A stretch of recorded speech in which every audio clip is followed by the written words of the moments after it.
Kenny, we got a brand new debut in the name of Jacob, or Justin for us, of Fatu. He showed up and he crashed out, man. Like, he was a machine going 10,000 miles per hour, destroying everything in his path. And like, he's older than I expected. I thought he was early in his 20s. No, he's more close to his 30s. And still, he's insanely fast. Like, he's Solosoko and Umaga, I guess, like, put together, and even faster it felt like. I don't remember the young Umaga, but young Umaga was crazy. The fact that, Jacob has been able to impress me this much is insane. What about you though, Kenny? What do you think about this debut of this monster, pretty much? So, kiddo, Valentine, that is a heavy, deep conversation that I definitely want to get into, but how old is he? Well, let me check real quick. Hold on. So, Kenny, he is 32 years old, actually. 32. Okay. Yeah. I think that's still prime years. How long has he been wrestling? I don't know. I actually don't know. He seems new. From everything that I hear, he seems relatively new. Like, just, got out on the indies. And I think he just has that star light, like when you can tell immediately this guy's going to be something. Aura. Like to say now. Yeah, MJF type deal where like, I can see this guy going somewhere. I don't know. He might be wrestling for a while because he's 32 years old. But he's been making a name or putting his name out there quite recently, honestly. Like, whenever this Bloodline storyline really took off and people started debuting all the time, that's when we started hearing Jacob Fatu. So, like, that's a couple of months.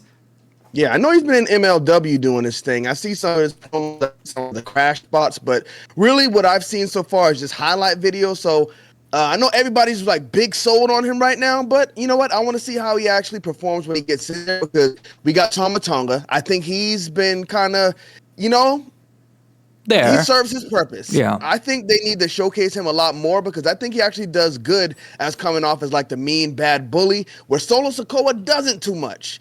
Camacho, what's his name now? Tongaloa. Tongaloa. I still see him as Camacho, so he's cooked to me. Jacob Fatu, he comes in there and he has a presence. So I think it was an impressive debut, but after what we saw on Monday, I actually like the Wyatt family's debut more.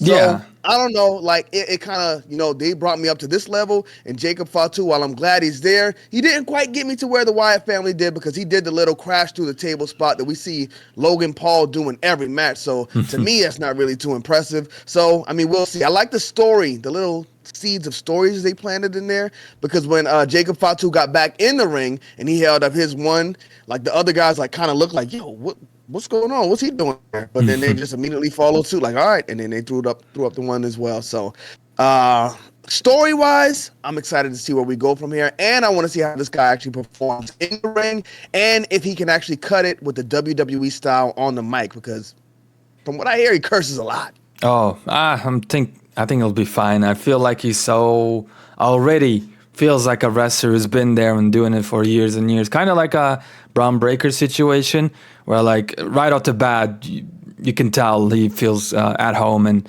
instead of saying F, find another word to say it. Maybe they'll censor it. Maybe they'll get a little creative, as they do sometimes. I think he'll be absolutely fine. As a matter of fact, with or without the Bloodline, this guy is going to be either, upper mid-card at the lowest, or a main eventer. So, yeah, that's honestly how I feel, because you look at him in the ring, he's definitely leagues above any other Samoan, like in terms of what he can do athletically. But I'm going to have to see. Put him above Roman? Yeah. Right now, I'd put him above everybody. Man, that drive-by kick is pretty impressive. Yeah, Roman is pretty good. I love the man punches. I love the way he sells too, but like I want to see. I hate his selling. Really? Okay. We won't get into it, but I hate his selling now. Fair enough.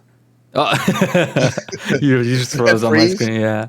Okay. The connection's a little weird for this one, but I think Jacob, if he has the psychology down where, he doesn't go all the time. This was his debut, so it's good that he went crazy. That's fine for the segment. But in the match, I need to see him slow down. I never really watched his matches in indies either. Like, I only watched highlights. But if he has it in the ring, if he doesn't, go crazy all the time and actually care about his character too. Which from the promos that I've seen him cut, I feel like he has a lot of character too. He's almost like a throwback wrestler, reminding me of those 90s, 80s type of wrestlers, kind of like Gunter does in a sense. But yeah, Jacob has way more character. Said that too, so that's a good call. Right.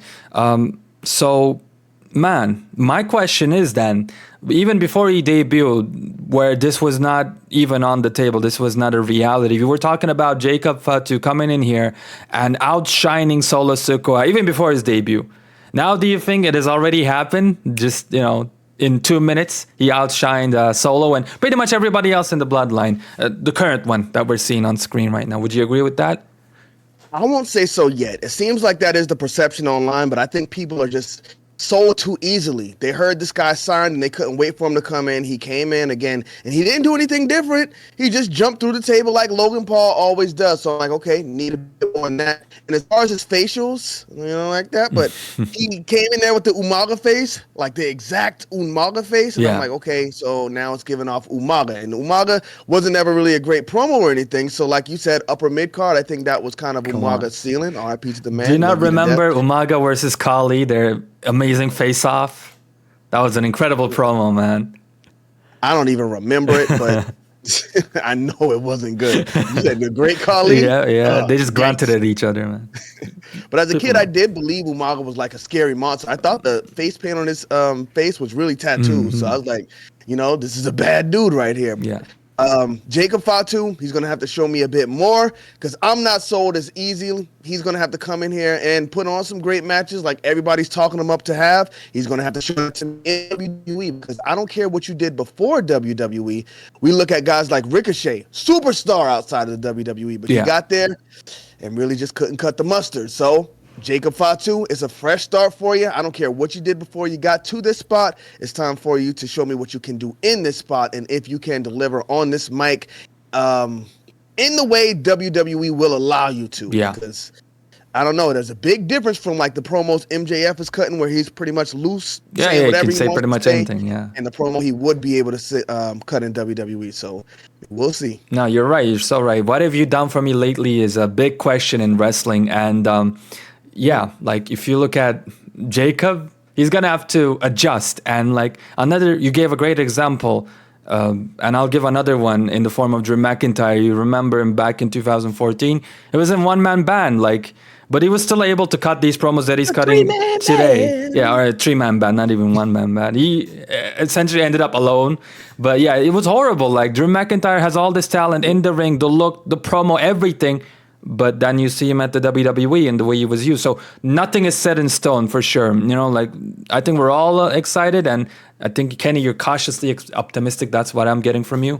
And yeah, I mean, I'm not down on him at all. But I'm like, you know what? Let's see where it goes. Yeah. See where it goes. Fair enough.